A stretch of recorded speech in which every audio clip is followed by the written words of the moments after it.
Hello, everybody. I think we are now live.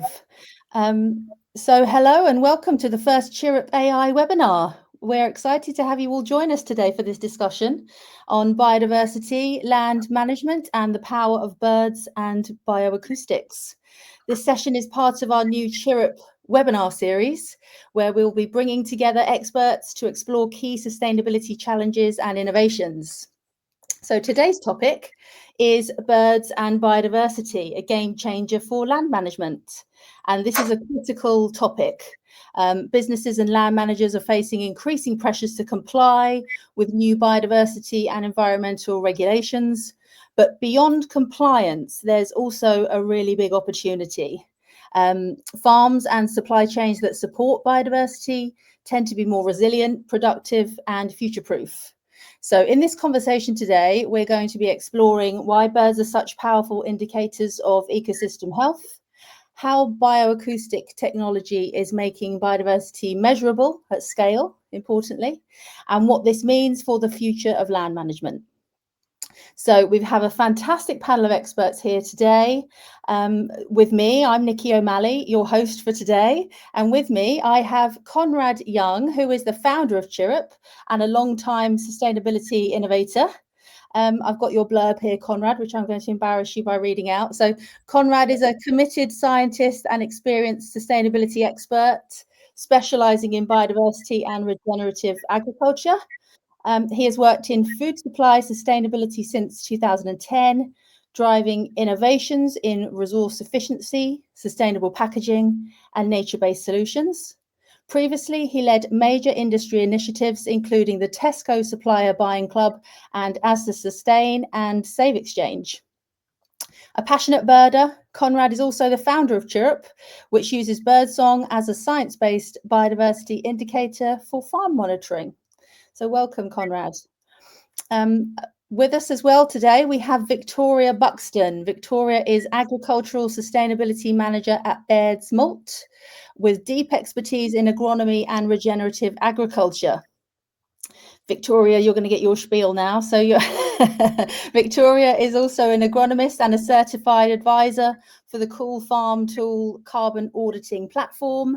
And Victoria is from a farming family in Norfolk and has a keen interest in sustainable agriculture and ensuring the efforts towards environmentally sustainable farming within the UK are aligned with a long-term ability to produce food and other crops. So fantastic to have you with us today, Victoria. Thank you for joining us. And then we've also got Clive Davies, Chair of the Wildlife Sound Recording Society.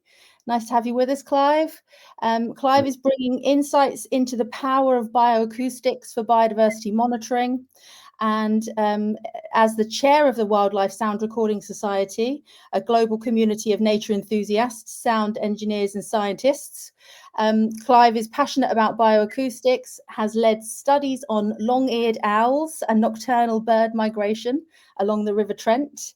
He's also involved in local conservation efforts, including swift population monitoring and habitats projects in schools and churches.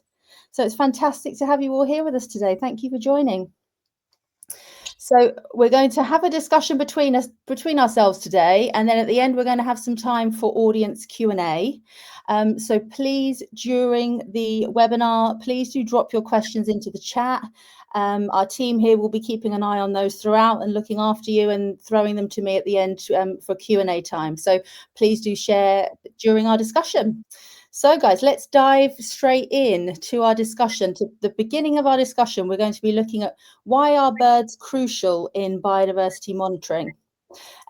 So we're going to be exploring why birds are an essential part of understanding ecosystem and biodiversity health, and how they serve as indicators of environmental health, particularly in agricultural environments.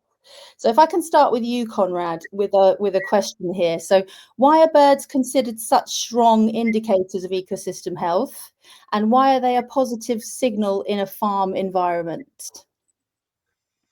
There's a lot of answers to that one question, but I suppose the most useful one for most people is that they are audible, and we get at a gut level the value of hearing birdsong, there's nobody really hearing birdsong can mistake the quality of the environment. It's and where there's birds not present, where there should be, people realise that. So I think at one level it's intuition, human intuition. For centuries, thousands of years, humans have kind of interpreted their environment on the strength of what birds were around, the sounds they're making, the behaviours that they exhibited. The reason why they're also a particularly useful indicator is because they're mobile, and if there is a problem within the environment, they will disappear. And conversely, if you've got an environment that allows for foraging, allows for nesting, is basically supportive of life, they'll come back. So they're a sensitive indicator, they're audible, present, monitorable, and fortunately for us, we can recognize them using AI increasingly, and recognize the distinction between all the different species, so we can get a sense of the relative richness of species in any one area based on the different sounds of different bird song. Based on which birds you're detecting. Fantastic. And so, Clive, question for you. What can we learn from listening to the sounds of nature that we can't see with the naked eye? Well, one of the things, just to explain what I've been involved in over the past few years, is I've done a survey on long-eared owls, which was an 18-month continuous survey. There was a lot of discussion before I started in relation to when these owls would start to vocalize, what sort of areas they like to frequent. And so all the information was, a lot of it is what people have actually heard from other people, and it's not science-based.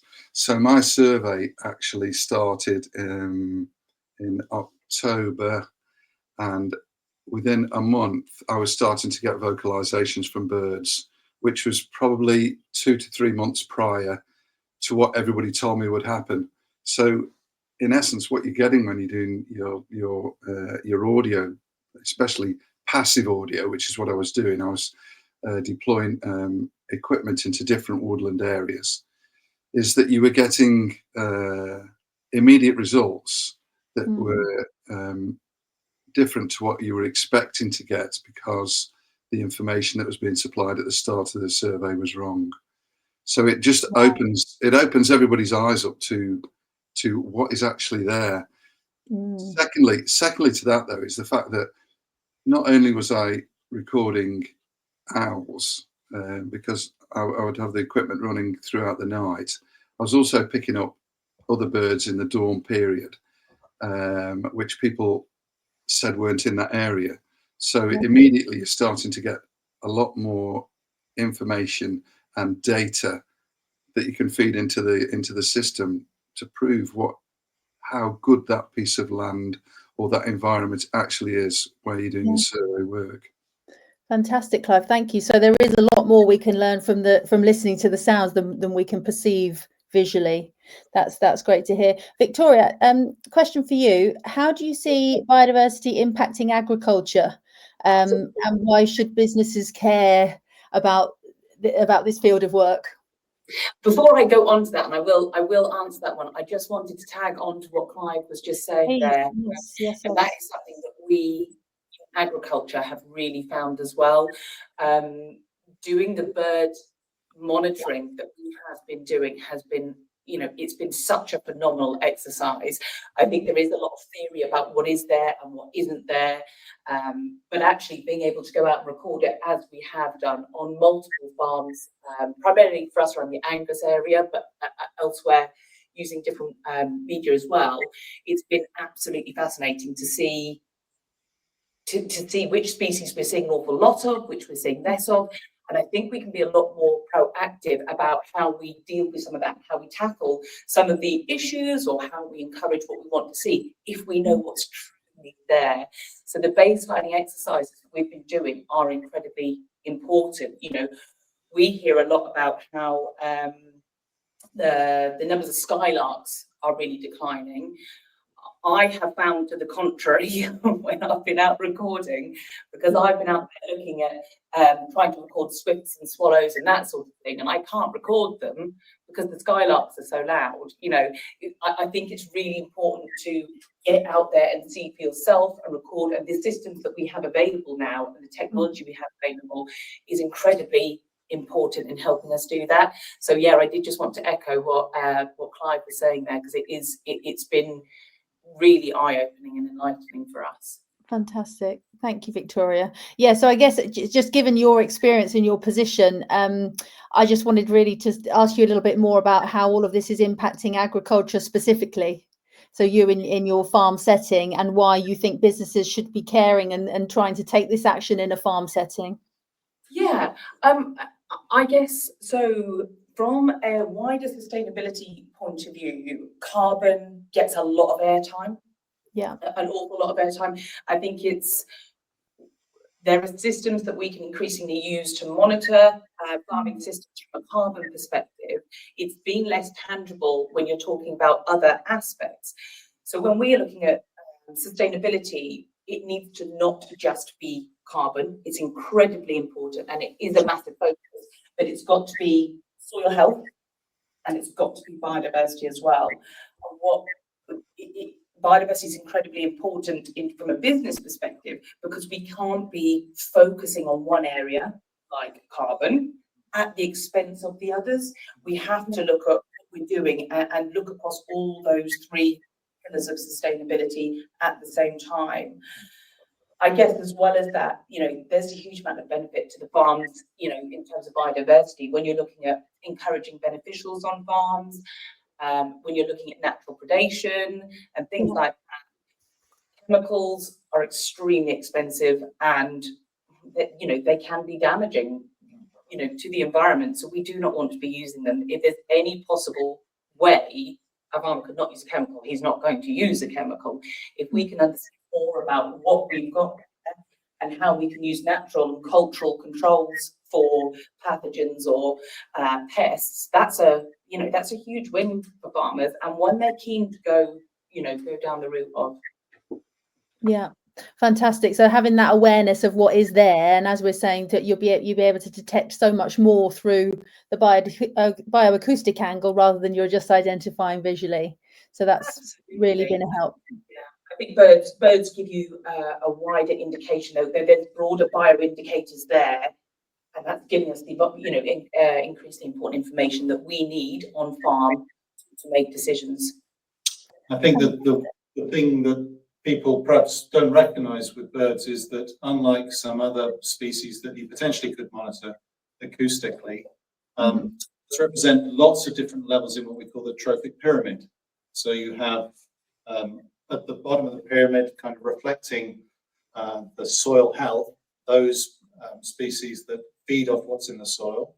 And then, you know, at the level above that, you have predatory species, and up through to the top predators. So the kestrels, buzzards, barn owls, and so forth, the sorts of species that Clive was looking at. Those, if they're present in an agricultural system, have biological functions. They provide a service. So to Victoria's point, there's predation. I think Clive's got some stats on the value of owls as predators. But you have also seed dispersal. And if we are looking to have hedgerows and woodland regenerated in the UK or anywhere in the world, you need seed dispersing birds. If you rely on humans having to plant all the hedgerows and forests that we need, we'll be here a long time and it'll be very expensive. Sure. So those trophic levels, the idea that if you've got top predators, that's reflective of a very wide and healthy and stable base within the sort of the trophic period is important. And recognizing that there are different functions carried out that are valuable on farm by different groups of bird species is really important. Fantastic. Thank you, Conrad. Clive, did you want to come in on that owls as predator piece? Yeah, I mean, just thinking about in relation to some of the farms in the area where I live, there's one farm where they've started to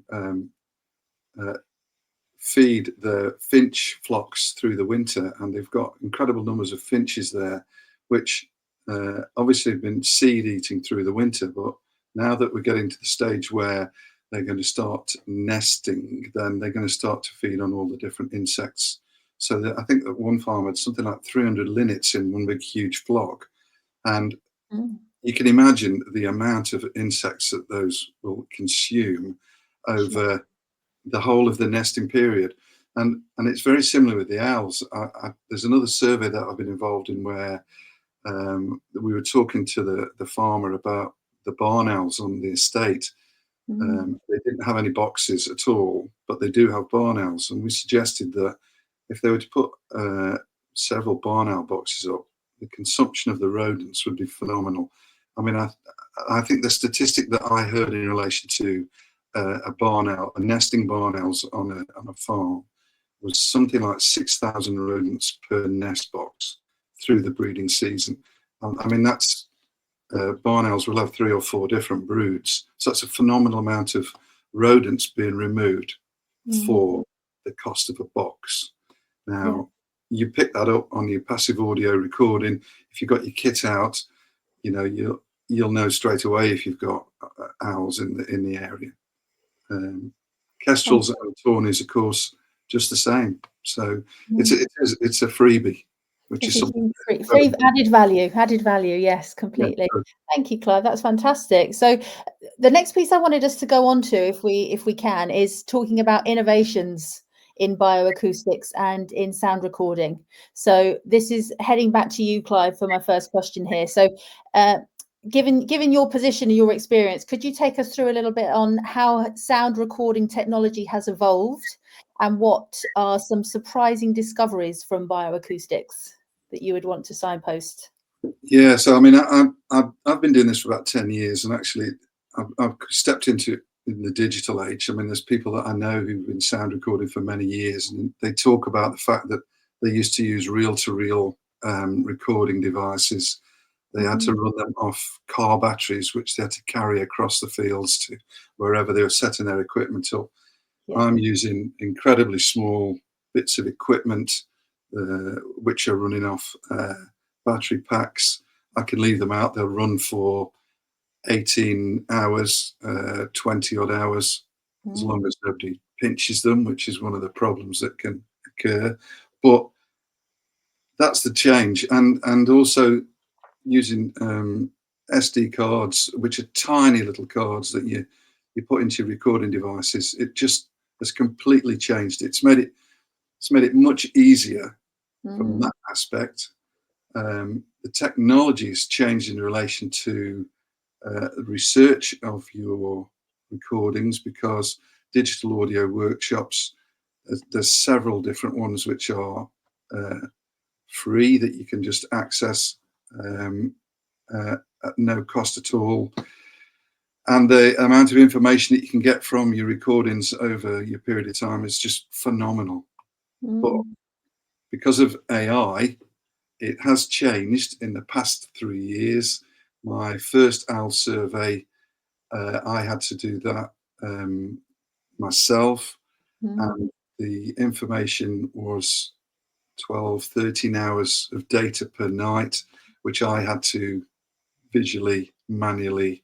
You had to sit and trawl through. Yeah. Which it isn't too bad when it's nocturnal, because there's not much else going on, so it gets quite easy.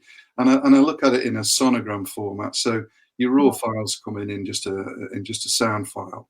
By going through the workshop now, you can look at them in sonogram, and you get to know each of the different calls of the birds, the shape. It's like a little photograph, really. So you can whip through, but it's changed completely now. You can just let the AI run through it, do the work for you. Yeah, that's a nice segue over to Conrad, actually, because Conrad, I was going to talk about how Chirrup uses bioacoustics to do all of this. So little segue into you.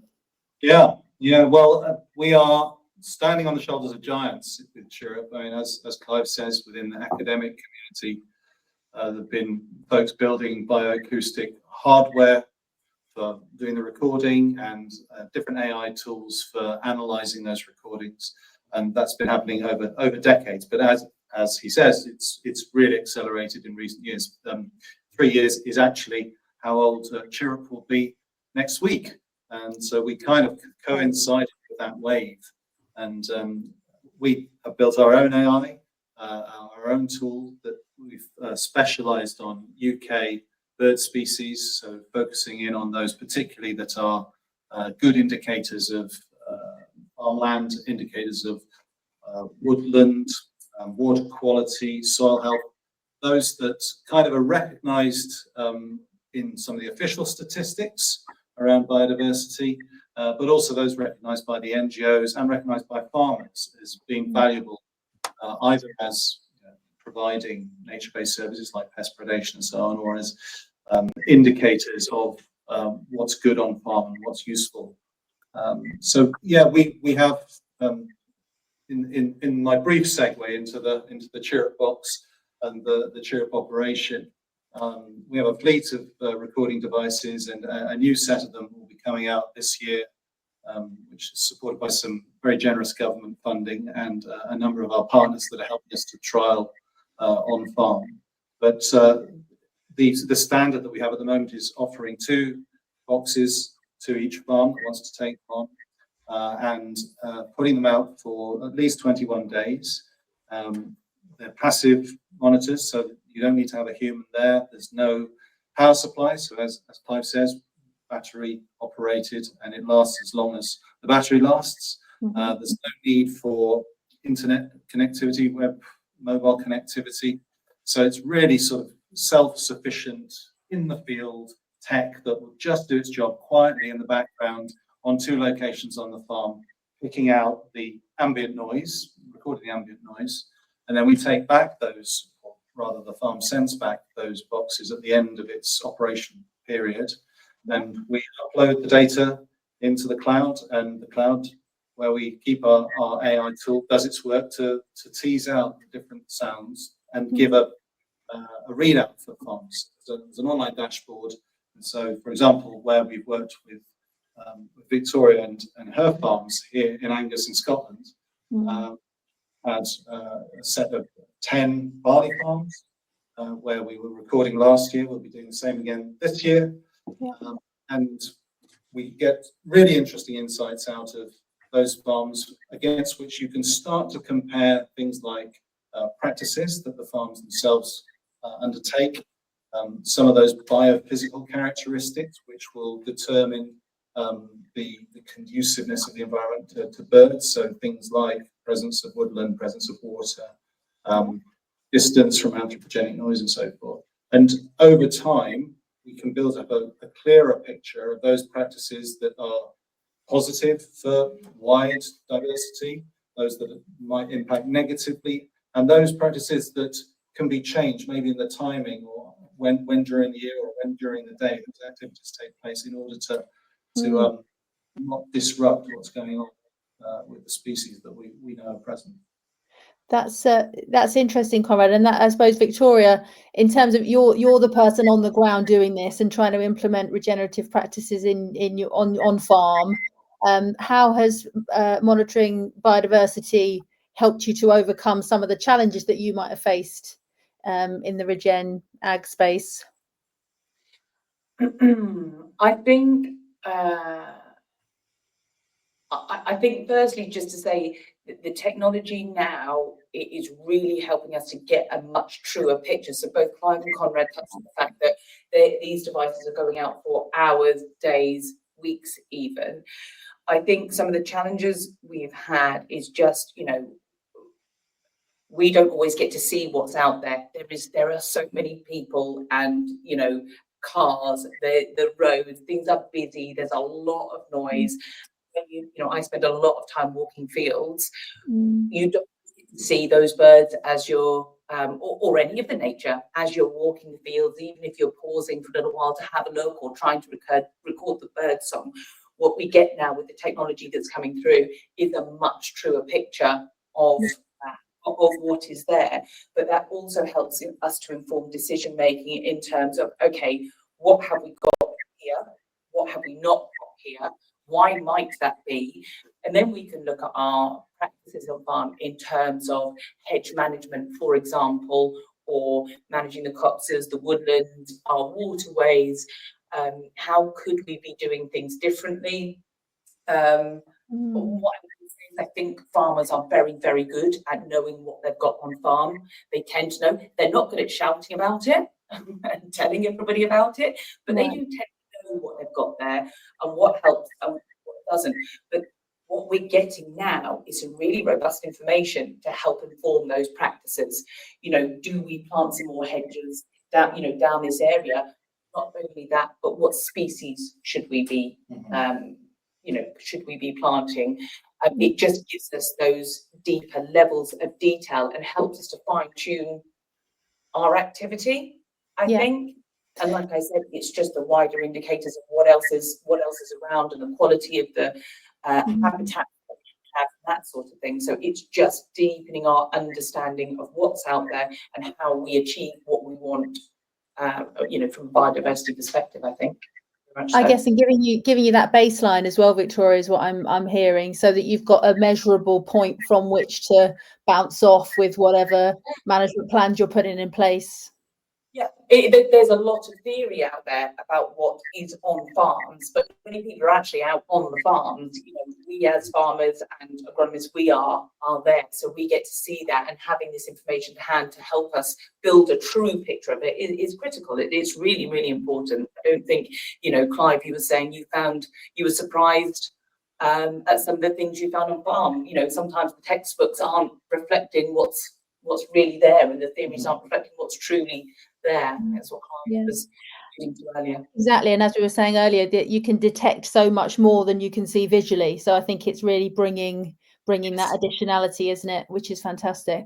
Okay, thank you guys. That's brilliant. So I guess that kind of leads me to start thinking about what's next. So looking towards the future here, I'll throw a question to Conrad first. So Conrad, what do you think the future of biodiversity monitoring looks like? Very exciting. Obviously, we wouldn't be here if we weren't really excited by what's possible, and it's driven by the availability of technology, so lower cost technology, and AI is a sort of game changer, as we've alluded to in the title of the talk. But it's also driven by awareness and the market demand. We are seeing greater awareness under these sort of international agreements and discussions. The COP series on biodiversity is getting greater prominence, thanks to absolute champions and pioneers of nature communication like David Attenborough.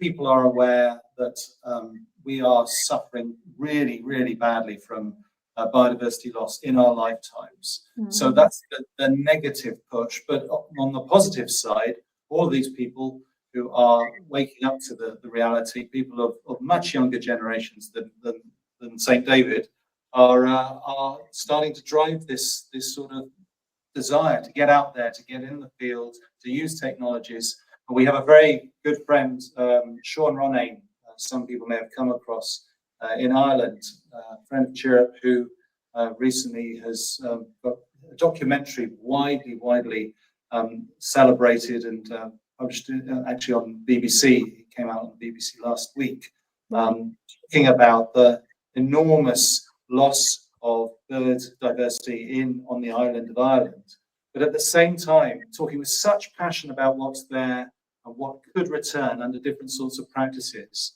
that you can't fail but to be inspired by the thought that it is possible to live with nature, to appreciate the value of it as part of the system that gives us food, the system that gives us recreational areas, the system that we put energy infrastructure in, or where we even play golf, for example. It's not either or. We can integrate.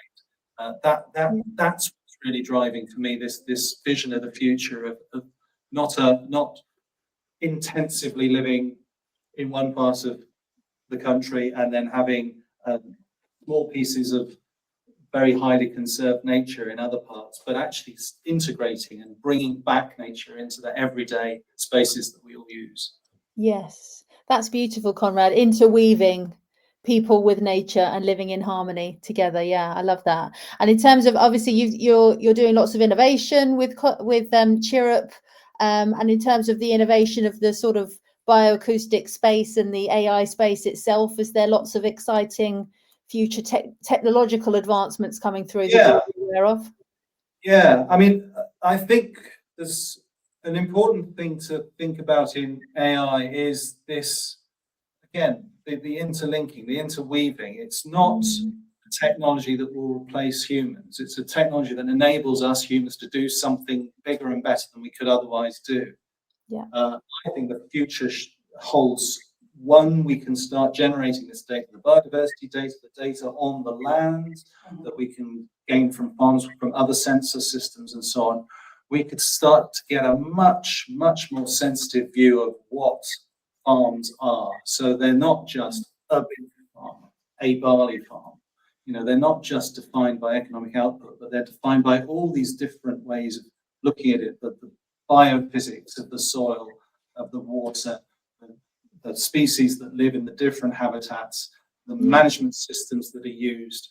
All of these things generate data if that data can be sensed and picked up. And AI is brilliant at taking huge quantities of data and turning it into patterns that we can then interpret. It doesn't mean that everything that it produces is instantly, obviously, giving us answers, but it gives us lots more material to get our teeth into to figure out how you do sustainable farming, how you do sustainable arable farming versus livestock farming versus poultry farming versus other land uses. So yeah, the promise of AI, I think, is absolutely huge, not just for this early stage of what we're doing with Chirrup. Yeah. It sounds very exciting. And Victoria, in the sense of, I guess what Conrad's saying there is how the technology is unlocking the ability for us to do so much more. The more we know, the more we can take action on, I guess. And it speaks to your point earlier about going beyond carbon and working on both the soil health and the biodiversity piece too. So I guess what advice would you kind of give to anybody looking to integrate these sorts of things into their land management practices and thinking more about biodiversity? Yeah, I mean, I think, I guess I don't want to repeat myself, but baselining, you have to know what's there to start with. Sure. I think if we're talking about farms, mapping out your area, and I said earlier that farmers know what they have on farm, and that's true, but it's a really useful exercise. I did it for my farm recently, or our farm recently, whereby, I mapped out where are my water courses, where's the wooded areas, where are my pollinator strips, where's my wild bird food strips, and I think that exercise really helps to crystallize what you have, what habitats you have there, and it just helps you give your perspective on, where are areas you could be doing more. So baseline, give yourself a visual on it as well, and then make sure you're clear on what your objectives are. So from a biodiversity point of view, are you looking at building organic matter and soil health? And if you are, then what are you encouraging? What are you wanting to encourage to do that? Are you looking at natural predation? But again, go back to Clive and the owls and the rodents. Is it lacewings and wasps? Is it aphid predation? So that we don't use insecticides to any serious degree anyway. I think they're a bit of a thing of the past, but can we take those off the table full stop? So I think baselining, doing that mapping exercise to visually illustrate what you have on farm, and then understanding what your objectives are, and making sure you're sure on what you're looking to achieve when you're going in, because there's an awful lot you can do. Is it vegetative? Is it birds? Is it soil health? Is it, mammals? What is it that you're wanting from this, or is it a fuller picture? But either way, making sure you think through that process is going to stop you wasting money and scattergunning, a too broad level. Yeah. So that increased level of data. I love the way you put that, Victoria. Baseline, get a visual, and then think about your objectives. You said that seems like a nice, clear process for people to be thinking about. And in terms of the looking towards the future on that, Victoria, do you see more and more farmers wanting to do that? Do you see more and more businesses that you supply to asking farmers to do that, for example? So yes, there was two parts that I wanted to say to that. One is I think we're getting much better interest from the wider supply chains, and actually we've had some really nice meetings, you know, in collaboration with the James Hutton Institute and places like that. There are colleges and things whereby we've got farmers, merchant, maltster, distiller, we're getting, you know, people all sitting around the table and having a common goal, and that feels really collaborative. Yeah. You know, just doing various bits of reading. I was on the RSPB website and I actually found some really nice articles where it felt like positive collaboration. And I'm hoping there is a move towards that, because I think with that positive collaboration, you're going to get an awful lot more. Historically, it has sometimes felt like you might get battered over the head with an environmental stick, and you know, you take the brunt for absolutely everything. But it feels like it's moving towards a much more positive collaboration space, and I think that is the only way we're going to move forward. So, you know, I have no shortage of farmers wanting to get involved in sustainable activity. They are ready to go, as long as we're all moving in a positive, you know, positive way forward. Collaborative way. Yeah, the future is about the collaboration. Love It that. really is. Thank you, Victoria. And Clive, just to you on this piece around looking towards the future, what excites you most about the potential of sound as a tool for conservation and land management? What can you see coming down the tracks in the future? I think one of the things that is worth talking about is the fact that this is really interesting, and that the people that I know within, I'm a member of the West Midland Bird Club, and the West Midland Bird Club have started to liaise with farmers. So there are some very good contacts been made, and some good relationships have developed. And I think that the actual farmers that are involved and their families absolutely love the interaction. And I think that with bioacoustics, you can explain to people a lot more about what's going on the farm. I know that they'll probably do know a lot of things, a lot of the birds and wildlife on there. Yeah. But there's so much that goes on when you're not there. And the whole thing about passive audio recording is the human's not present, and the animals and the birds will do their thing, and they will just get on with their lives. I've had lots and lots of discussions with some of the more entrenched members of the birding community in relation to sound, and I keep saying to them that the birds will talk to you. Why do you have to go out and just scour the area? Let the birds talk to you. And they do. I mean, everywhere I go now, I can get sound recordings of all sorts of birds that people say that they've never seen there, and they turn up. I know of two examples of friends of mine who actually have moved away from sound recording. They're actually bird ringers, and they've got relationships with local farms. Now we're smack bang in the middle of the UK. One of them caught a black-faced bunting, and another one a paddyfield warbler. And they're both birds that are on the Asian flyway, so they come across from places like Vietnam, Mongolia, up into the steppes and into Russia. And they're probably young birds that have come across, but it just shows you how much is actually moving around. And if you had, I think, this is what I think, if you were a farmer and somebody said, you know, you had your passive audio recorder going and you got a hit back on a bird like that, I'm sure you'd be excited or interested. And the other thing as well, of course, is that the farmers' kids go out with the lads who do the bird ringing, and they sit with them and they see the birds in the hand, and it's so much more interesting.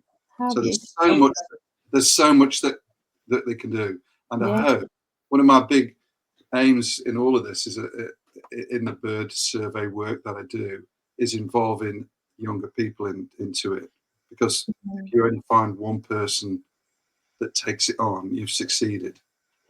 So that's how I feel in relation to it. That's beautiful. Yeah, absolutely. And I love what you said about listening to the birds. They will talk to you. They do. I love that. Yeah. That touched me, that one. That's a beautiful sentence. Okay, well, this is fantastic. This has been fascinating, guys. So we've covered a lot today. I just want to make sure that we're holding some time for Q&A because we've got some interesting questions that have been coming through while we've been chatting. So if it's okay with you guys, I'm going to read the comments now and throw some conversation in from the chat. Oh, there's something come up on the screen. Question for Victoria.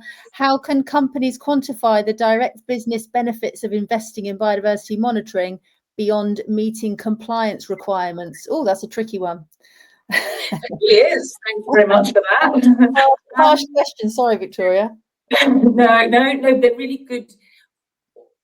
Any questions that come up are good questions, because if I can't answer it, I need to go and work out an answer for it. What I would say is there aren't that many compliance requirements around biodiversity on farms directly at the moment, and I think possibly the reason for that is how we quantify everything. How are we measuring it? The increase in the improvements in technology will help us to do that. So that isn't necessarily there. And the beginning bit of the question, I can see it. It was again how companies can think about the direct business benefits of doing this. Basically, Victoria, what are the benefits from a business to actually monitoring biodiversity? I think that's a very difficult one to quantify, a very difficult one to measure. It's not an immediate and direct benefit, but for farmers, I don't believe that is their only incentive, and I don't think it's the only reason they're doing it.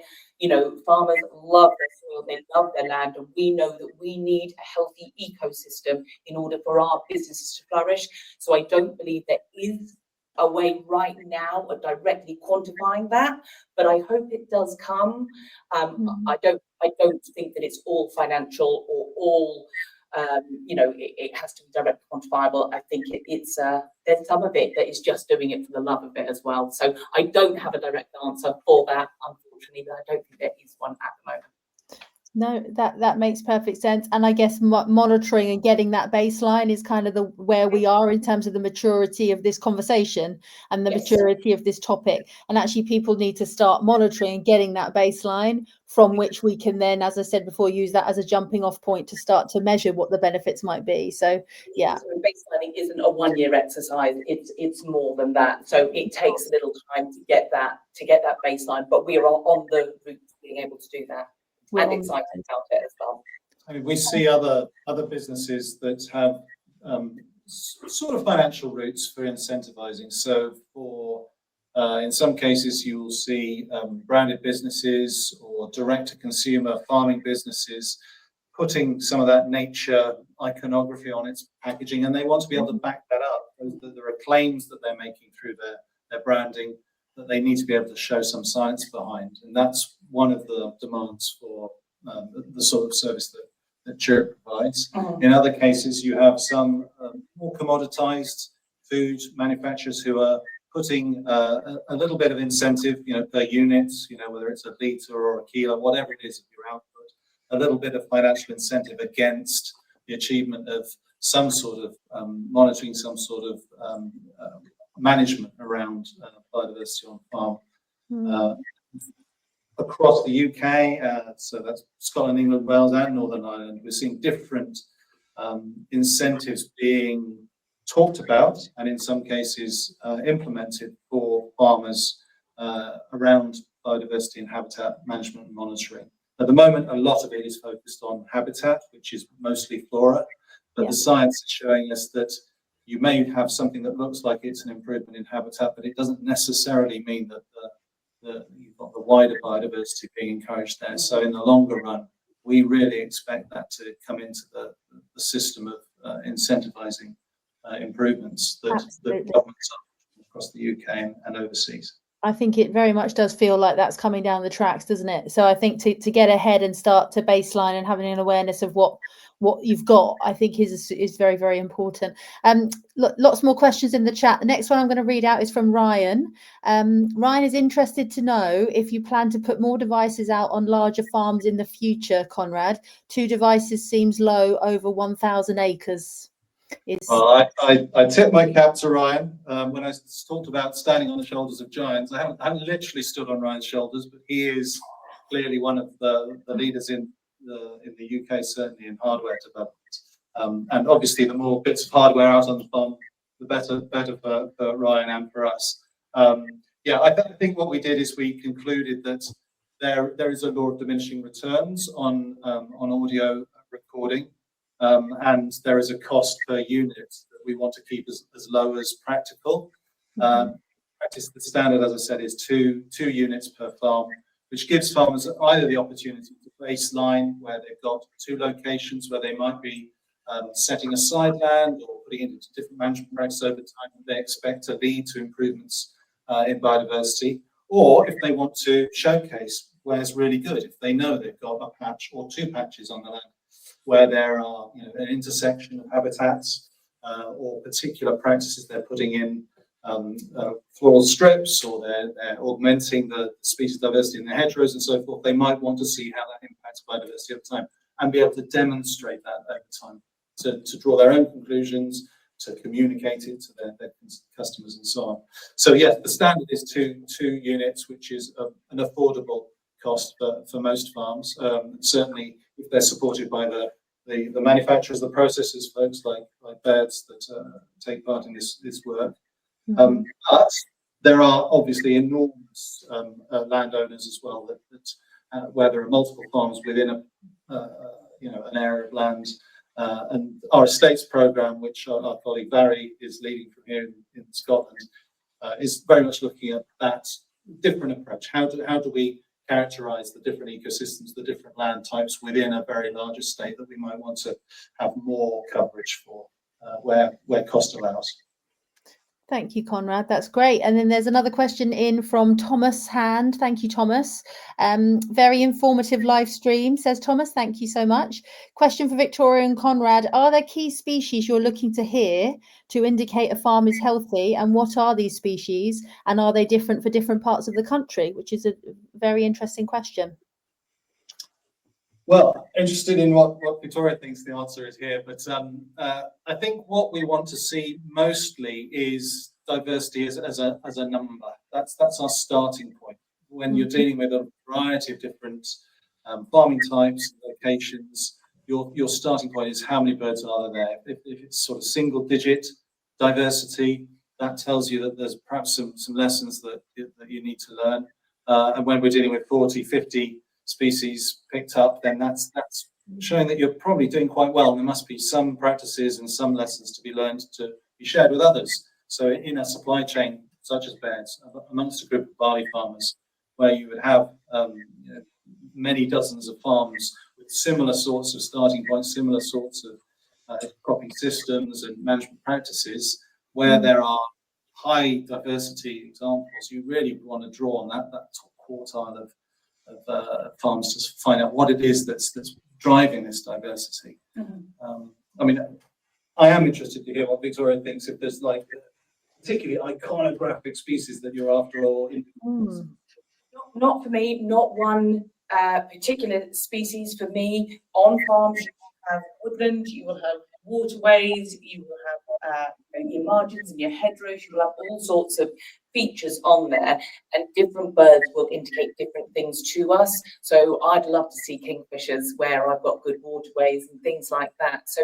it will, I want that diversity that Conrad was talking about, because these farms are quite diverse spaces as well, of habitats and that sort of thing. So diversity is key, but I like to see the swifts and the swallows and the house martins and the barn swallows, skimming across taking the insects across the top of the barley in the summer.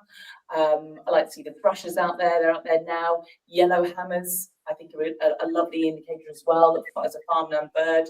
I think it's a nice place to start with the farm business indicator list, the 19 species or 12 plus the 7 that are less dependent on farmland. What we're actually seeing is much wider. I'm conscious of time, but when we did year 1 on the Chirrup, audio recording devices on the 10 farms in Scotland. And bear in mind, we are all along the east coast, so you may get something different if you're up in the northwest, but we are east coast, from Scotland down to England, down south of England. But we were seeing up to, I think it was 50 something species per farm, with up to 12, up to 35 to 55, I think, species per farm, with up to 12 regular species per farm. So we had really good diversity on those. I do think with every industry, continuous improvement is key. So even though amazing numbers, the farmers get really competitive. They want more. They're really into this and they're excited to find more. Diversity is key. It has great indicators of the health of different aspects of the farm. So diversity, really, the more the better. The more the better. I love that, Victoria. Thank you so much. Well, look, we've run out of time. That's been such a fascinating discussion. Thank you so much, everybody, for joining me today on the panel. This is bringing us to the end of our discussion today. Thanks to our panelists for sharing their fantastic insights today. And a few key takeaways from me. So we've talked about birds being an incredible science-backed way to track biodiversity. We've talked about, from Victoria, we talked about the future is collaboration. And we've had some fantastic insight from Clive as well on the beneficials and that natural predation piece. So I really appreciate everybody's input today. Excited to see how the new technologies are moving us forward into the future. I think this is fantastic. We've left with a nice positive vision of the future there in terms of where we're going. And if today's conversation has resonated with you and you want to explore more, please do get in touch with Chirrup, or with anybody else on the call that's been here today, including myself, and we're all very happy, I'm sure, to follow up with anybody that has any questions. Sorry we couldn't take everybody's questions, but it's been such a rich discussion. I'm sure we should do another one of these sessions another time. So we'll stay in touch, and thank you everybody for joining us today. Really appreciate it. Thanks for your time, everyone. Thank you. Thanks, everyone. Bye. Thank you so much.